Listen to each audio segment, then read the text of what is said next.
कश्ती बैठे हैं जिसमें सभी। जीवन है एक कश्ती बैठे हैं जिसमें सभी। लगती है बढ़ती जाए, असल में वो बढ़ ना पाए। अगर यीशु माझी नहीं, अगर यीशु माझी नहीं।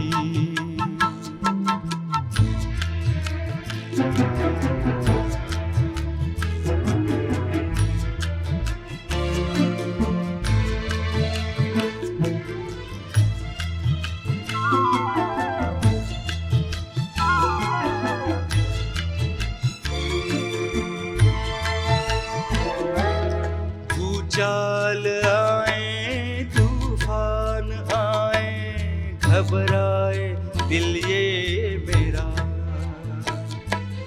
भूचाल आए, तूफान आए, घबराए दिल ये मेरा।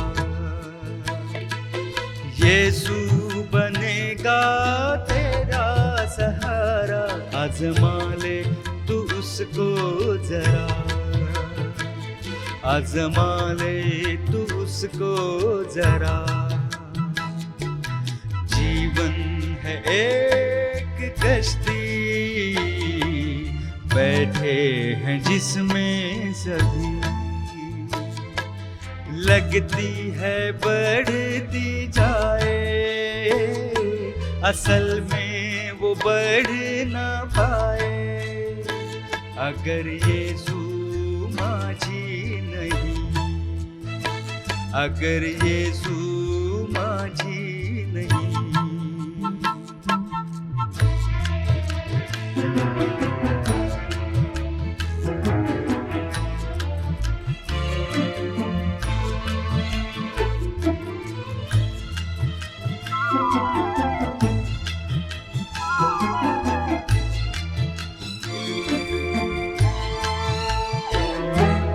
रास्ता कठिन और लंबा सफर हो, छाया हो अंधियारा।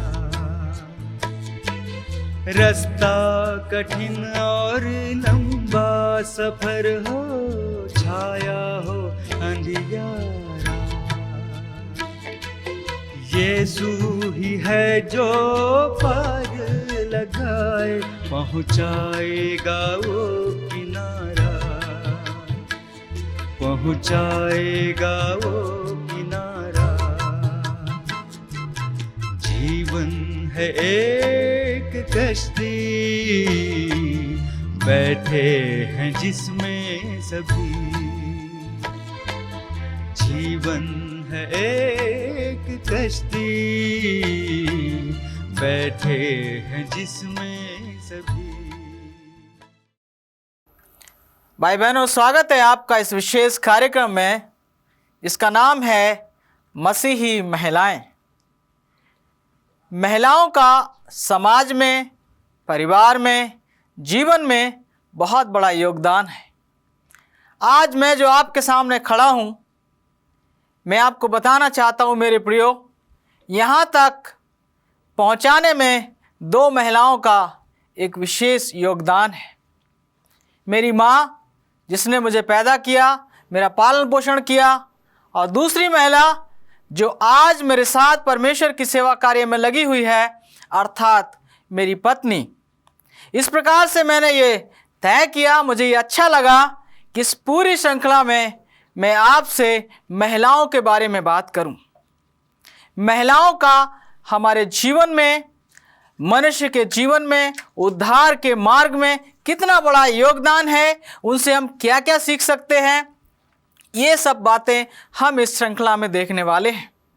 मैं उम्मीद करता हूं कि जो बहनें हैं वो इस प्रोग्राम से विशेष रूप से आशीषित होंगे, लेकिन जो पुरुष हैं, जो भाई लोग हैं, उन्हें भी परमेश्वर का जो वचन है वो मिलेगा और उन्हें भी इस बात को समझ में आएगा कि महिलाओं के साथ हमें कैसा व्यवहार करना चाहिए, महिलाओं से हम क्या सीख सकते हैं, महिलाओं का हमारे जीवन में कितना योगदान है।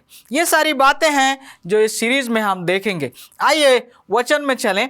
उत्पत्ति की पुस्तक 1 अध्याय और 26 पद में हम पढ़ेंगे कि देखें परमेश्वर की योजना क्या है। हम आज की शुरुआत से करेंगे, अर्थात आदम के साथ एक पत्नी का सृजन और फिर उसका पतन। ये दो बातें हैं जो आज की इस स्टडी में मैं कवर करने की कोशिश करूंगा।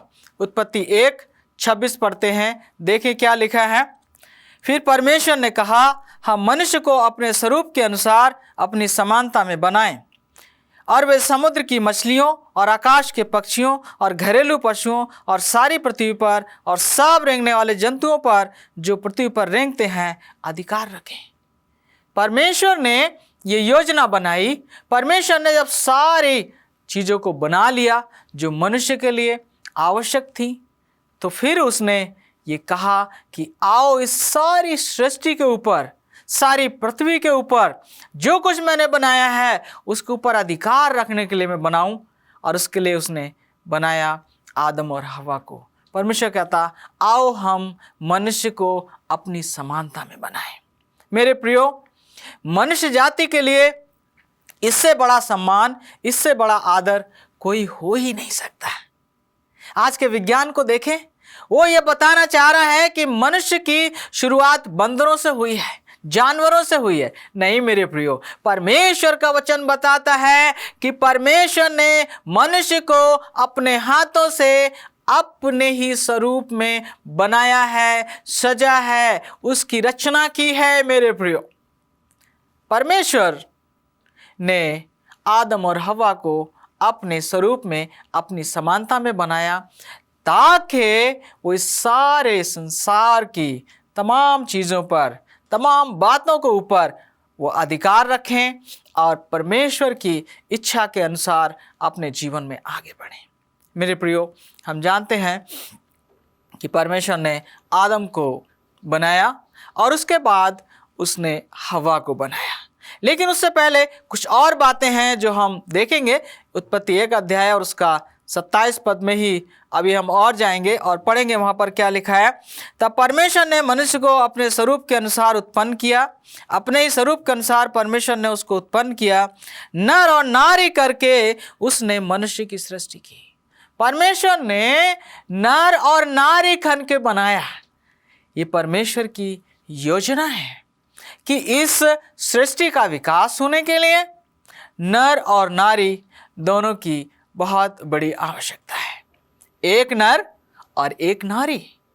आज आप अगर संसार की ओर दृष्टि उठाकर देखें तो आप पाएंगे कि शैतान ने ये परमेश्वर की जो योजना है उसको पूरी तरह से ख़त्म करने के लिए, तबाह करने के लिए उसने पुरजोर कोशिश की है। आज आप देख सकते हैं कि पुरुष जो हैं वो पुरुषों से शादियां कर रहे हैं और महिलाएं महिलाओं से शादियां कर रही हैं। इसके पीछे शैतान की एक बहुत बड़ी योजना है। शैतान जो है परमेश्वर की योजना को ख़त्म कर दिया चाहता है और जो पवित्रता का रिश्ता है उसको वो बर्बाद कर देना चाहता है ताकि मनुष्य उद्धार से वंचित हो जाए, मनुष्य गुनाह के रास्ते में बढ़ता चला जाए। परमेश्वर ने नर और नारी करके उनकी रचना की।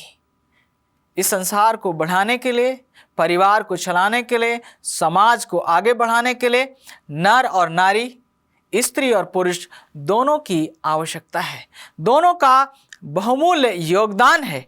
एक के बिना भी जीवन की गाड़ी आगे नहीं बढ़ सकती। इसलिए इस बात को हम यहाँ पर जानने और समझने की कोशिश करेंगे कि ये जो स्त्री है उसका कितना बड़ा योगदान है। अगर आप इसका 28 पद भी मेरे साथ पढ़ें। उत्पत्ति 1:28 तो लिखा है, परमेश्वर ने उनको आशीष दी और उनसे कहा, फूलो फलो और पृथ्वी में भर जाओ और उसको अपने वश में कर लो और समुद्र की मछलियों और आकाश के पक्षियों और पृथ्वी पर रेंगने वाले सब जंतुओं पर अधिकार रखो। परमेश्वर ने नर और नारी को बनाकर उनसे क्या कहा? फूलो फलो, इस पृथ्वी पर भर जाओ, अर्थात संतान उत्पन्न करो। संतान के उत्पन्न होने के लिए नर और नारी दोनों की आवश्यकता है मेरे प्रियो। और परमेश्वर ने यह चाहा कि आदम और हवा इस पृथ्वी को संतानों से भर दें, इस पृथ्वी पर मनुष्य भरपूरी के साथ पाए जाएं।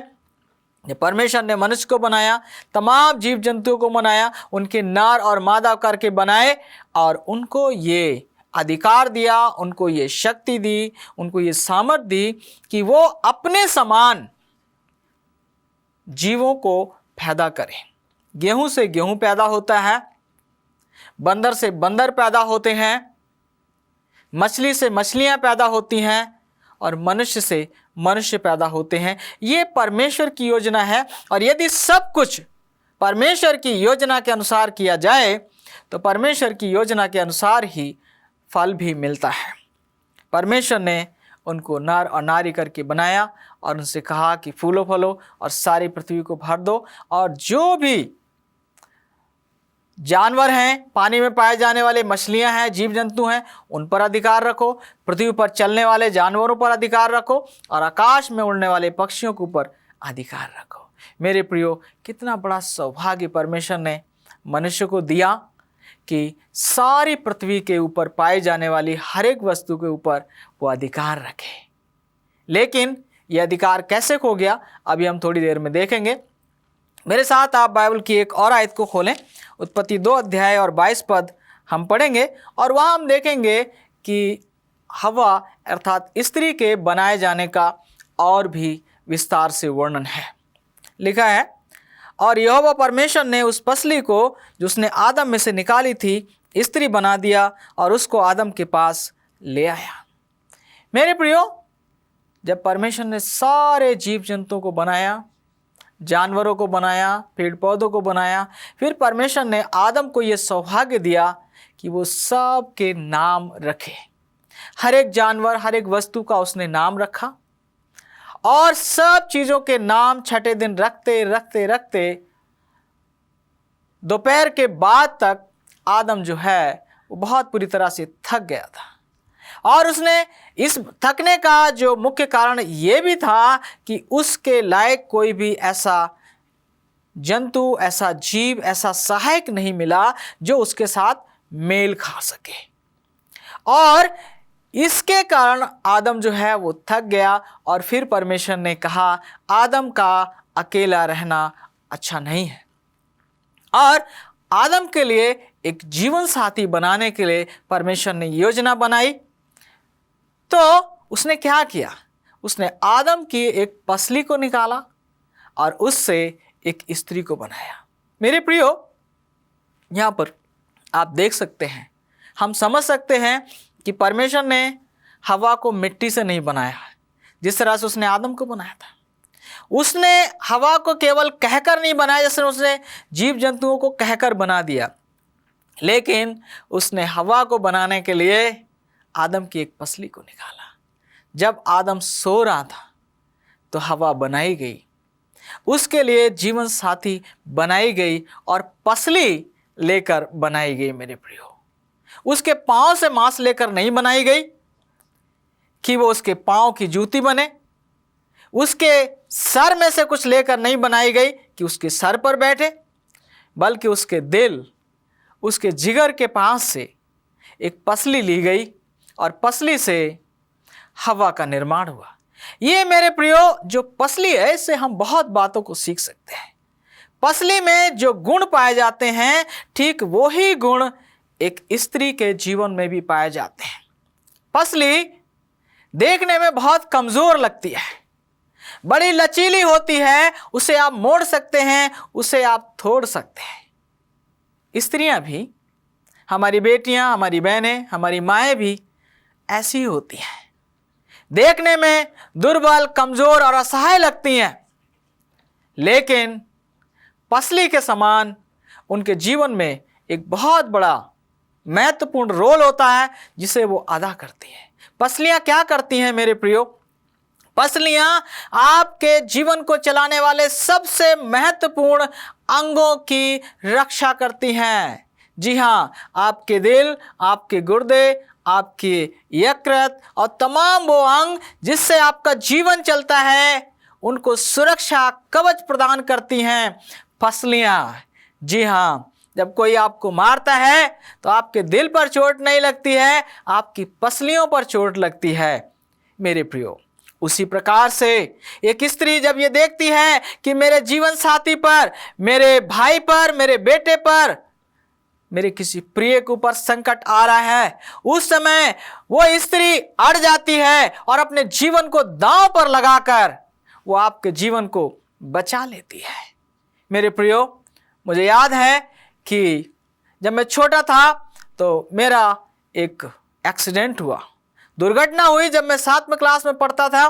और उस दिन मेरे पापा मेरे घर पे नहीं थे और मेरी माँ ने बड़े ही बहादुरी से, उस अनपढ़ औरत ने उस सारे जिम्मेवारियों को उसने अदा किया और रात के 8 बजे वो किसी तरह से 7 किलोमीटर चलकर अपने घर भी पहुंची कि जो 2 छोटे बच्चे घर में रह गए थे उनकी भी वो देखभाल कर सके। उस दिन मैंने देखा कि एक औरत में कितनी ताकत होती है, वो कितनी बड़ी जोखिम को वो उठा सकती है और वो आपके ऊपर आंच नहीं आने देगी मेरे प्रियो। परमेश्वर ने हवा को इसी प्रकार से बनाया कि वो आदम की सहायक बने, उसके साथ साथ रहे, उसका प्यार, उसका स्नेह प्राप्त करे। लेकिन जब आदम के ऊपर कोई परीक्षा आ जाए, कोई संकट आ जाए, कोई मुसीबत आ जाए, उस समय वो आदम की ढाल बन जाए मेरे प्रियो। यहाँ पर हम देख सकते हैं कि परमेश्वर ने हवा को इस प्रकार से बनाया और फिर उसे वो आदम के पास ले आया। और आदम ने जब देखा हवा को तो वो क्या कहने लगा? ये तो मेरी हड्डियों में की हड्डी और मेरे मांस में का मांस है, ये नारी कहलाएगी क्योंकि नर में से निकाली गई है मेरे प्रियो। नर नारी, मेल फीमेल, दोनों एक दूसरे का अभिन्न अंग है, महत्वपूर्ण जोड़ है जिसको अलग नहीं किया जा सकता। लेकिन आप सावधान रहें, चारों तरफ आप देखें कि शैतान हर मुमकिन कोशिश करके इस विवाह के बंधन को बर्बाद करना चाहता है, परंतु हमें सावधान रहना है कि हम गिर ना जाएं, जैसे कि आदम और हवा जो हैं वो गिर गए और उनके जीवन में परेशानियां और संकट और समस्याएं आ गईं मेरे प्रियो। मेरे साथ आप और पढ़ें, उत्पत्ति 3 अध्याय और उसका 3 पद हम पढ़ेंगे। यहाँ पर हम देखना चाहते हैं कि इनका पतन कैसे हुआ। पर जो वृक्ष वाटिका के बीच में है उसके फल के विषय में परमेश्वर ने कहा है, ना तो तुम उसको खाना और ना उसको छूना, नहीं तो मर जाओगे। ये जो स्त्री अर्थात हवा जो आदम के साथ रहने के लिए बनाई गई, उसके जीवन में ये क्षमता नहीं थी, उसको इतना अधिकार नहीं दिया गया था कि वो अकेले ही सारे फैसले कर सके और वो अकेले ही अपने जीवन का निर्वाह कर सके। स्त्री के लिए ये ठहराया गया है, ये निर्धारित किया गया है कि वो अपने पति की सहायक बने, वो पति के साथ मिलकर समाज को आगे बढ़ाए, परिवार के लिए, देश के लिए, समाज के लिए वो कार्य करे। लेकिन अगर उसे अकेला छोड़ दिया जाए तब संकट आ सकता है। और यहाँ पर ये बताया जाता है कि हवा को निर्देश दिए गए थे कि वो अकेले ना भटके। परमेश्वर ने जो बाग एदन को बनाया था, बाग एदन में उसने सब प्रकार के उत्तम उत्तम फलों को लगाया था और उसने वहाँ पर उस बाग में 2 विशेष वृक्ष लगाए थे। एक तो जीवन का वृक्ष था और दूसरा था भले और बुरे के ज्ञान का वृक्ष। परमेश्वर ने मना किया था ये जो भले और बुरे के ज्ञान का वृक्ष है इसके फल को नहीं खाना है। लेकिन प्रियो, शैतान की ये योजना थी कि मनुष्य उसी पेड़ के फल को खाए जिसको खाने के लिए मना किया गया था। परमेश्वर और शैतान के बीच में ये महान विवाद, एक महान संघर्ष बना हुआ है। मनुष्य दोनों के बीच में है। परमेश्वर ये चाहता है कि मनुष्य खुशहाल जीवन व्यतीत करे, परमेश्वर की योजना के अनुसार वो अपना जीवन बिताए और परमेश्वर के राज्य में पाया जाए। लेकिन शैतान मनुष्य को उस अनंत जीवन से वंचित किया चाहता है। ये जो शैतान है ये इस बात की ताक में था, खोज में था कि वो कैसे मौका आए, कैसे वो अवसर मिले जबकि वो इस पवित्र जोड़े का पतन निश्चित कर सके, उनको गुनाह में गिरा सके। और एक दिन क्या होता है कि हवा कौतूहलवश, क्योंकि स्त्रियों में कौतूहल होता है, वो अपने पति से बिछुड़कर बागे अदन में टहलने लगी। और टहलते टहलते वो वहाँ पहुँच गई जहाँ उसे नहीं पहुँचना था, अर्थात उस पेड़ के पास जिसका फल खाने के लिए परमेश्वर ने मना किया था, भले और बुरे के ज्ञान का वृक्ष। इस पेड़ पर शैतान जो है सांप को अपना माध्यम बनाकर पहले से ही तैयार बैठा था, और उसने जैसे ही देखा कि हवा पास में आ गई तो उसने हवा को संबोधित करके कुछ बोला और उसने कहा, हेलो हवा मैडम, आप कैसी हैं? और बातचीत में उसने हवा को उलझा लिया। मेरे प्रियो, हवा ने जब ये देखा ये सांप बोल रहा है जो प्रायः नहीं बोलता है, तो उसकी आवाज़ को सुनने के लिए वहाँ पर रुक गई और ये पतन की शुरुआत वहाँ पर हो गई। हवा को चाहिए था कि तुरंत ही वहाँ से भागे और अपने पति के पास पहुँचे, लेकिन उसने ऐसा नहीं किया। वो रुक गई और शैतान ने पहला तीर छोड़ा कि क्या परमेश्वर ने ऐसा हुक्म दिया है कि तुम इस बाग के किसी भी पेड़ का फल मत खाना। मेरे प्रियो, और वहाँ पर हवा जो है उसके साथ वाद विवाद में फंस गई और हवा ने बताया, नहीं नहीं ऐसी बात नहीं है, हम इस बाग के सारे पेड़ों के फलों को खा सकते हैं, लेकिन जिस पेड़ पर तू बैठा है इस पेड़ के फल को हम नहीं खा सकते हैं। परमेश्वर ने मना किया है ना तो इसके फल को खाना और ना ही उसको छूना।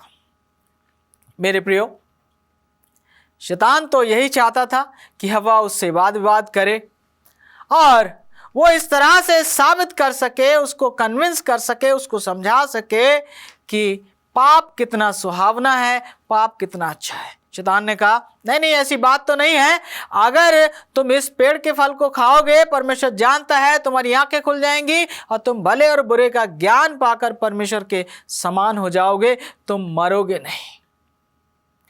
और उसने शायद ये कहा होगा, देखो मैंने इस पेड़ के फल को छुआ है, मुझे तो कुछ भी नहीं हुआ, मैं उड़ सकता हूं, मैं बात कर सकता हूं।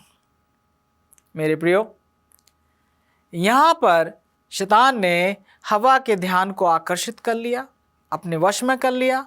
हवा ने सुना, देखा, अब उस पेड़ के फल को वो गौर से देखने लगी और उसने देखा कि ये तो मनभावना है और बुद्धि देने के लिए चाहने योग्य है, ये अच्छा फल है। और उसने क्या किया, हवा ने उस पेड़ के फल को तोड़ लिया और तोड़कर उसके फल को उसने खा लिया। मेरे प्रियो, ये बाइबल हमें यहाँ पर बता रही है। उत्पत्ति 3 अध्याय 13 पद हम पढ़ें, वहाँ लिखा है, तब परमेश्वर ने स्त्री से कहा, तूने ये क्या किया? स्त्री ने कहा, सर्प ने मुझे बहका दिया, तब मैंने खाया। जब मनुष्य पाप में गिर जाता है तो उसका ये हाल हो जाता है। स्त्री अब अपनी गलती को स्वीकार करने के लिए तैयार नहीं है, बल्कि जैसे ही उसने फल खाया तो वो जाकर आदम के पास पहुंची और उसने वो फल आदम को भी दिया और आदम ने भी उस फल को खा लिया। आदम ने शायद ये देखा कि ये पत्नी मर जाएगी मेरी, मैं अकेला रह जाऊंगा, और इसलिए उसने जानबूझकर उस पाप में सहभागिता हासिल की। और इस प्रकार से मेरे प्रियो, पाप इस जीवन में, संसार में प्रवेश कर गया। यहाँ पर एक अच्छी शुरुआत का एक बुरा अंत हो जाता है। हवा जो पवित्र उद्देश्यों के लिए बनाई गई थी, जो आदम के साथ रहने के लिए बनाई गई थी, वो आदम से भटकने के कारण गुनाह में गिर गई। मेरे प्रियो, यहाँ पर एक बहुत बड़ा लेसन है। मेरी बहनों, आप सबके लिए एक बहुमूल्य पाठ है। जो आपका जीवन साथी है उसके साथ बने रहिए। पौलुस कहता है, प्रार्थना को छोड़कर किसी और बात के कारण आपस में अलग नहीं होना चाहिए। आज कितने पति पत्नी हैं, नौकरी के खातिर अलग अलग रहते हैं और शैतान उनके जीवन में आजमाइशें लाता है और वो व्यभिचार के पापों में और तमाम तरह के गंदे गंदे पापों में पति और पत्नी दोनों गिर जाते हैं और उस परिवार का पतन हो जाता है। बहुत बड़ी चेतावनी प्रभु का वचन यहाँ पर हमें देना चाहता है। हमें और आपको सावधान होने की आवश्यकता है, बहुत ध्यान देने की आवश्यकता है। परमेश्वर ने नर और नारी करके उनको बनाया है, एक दूसरे के सहायक हैं, जीवन की गाड़ी के दो पहिए हैं, दोनों को साथ साथ चलना है, तभी हमारे जीवन से परमेश्वर के उद्देश्य पूरे हो सकते हैं। तभी हम इस जीवन में रहते हुए अपने आप को स्वर्गीय जीवन के लिए तैयार कर सकते हैं। मेरे प्रियो, याद रखें भाइयों, मैं आपको ये बताना चाहता हूं कि अपनी पत्नियों को आप यूं ही अकेला छोड़ने का प्रयास ना करें। उनके सहायक बने, उनके मार्गदर्शक बने, क्योंकि वो अकेले बड़े बड़े फैसले नहीं कर सकती। जब आप घर से दूर रहते हैं तो आप उनसे संपर्क बनाकर रखें ताकि शैतान आपके जीवन में कार्य ना करने पाए। प्रभु की आशीष आप सबके ऊपर हो। आइए हम मिलकर प्रार्थना करें। महान पिता, धन्यवाद देते हैं कि आपने इस समय हमें मौका दिया कि हम देख सके कि आपने नर और नारी करके मनुष्य की रचना की और किस तरह से, किस उद्देश्य के लिए आपने उनको बनाया।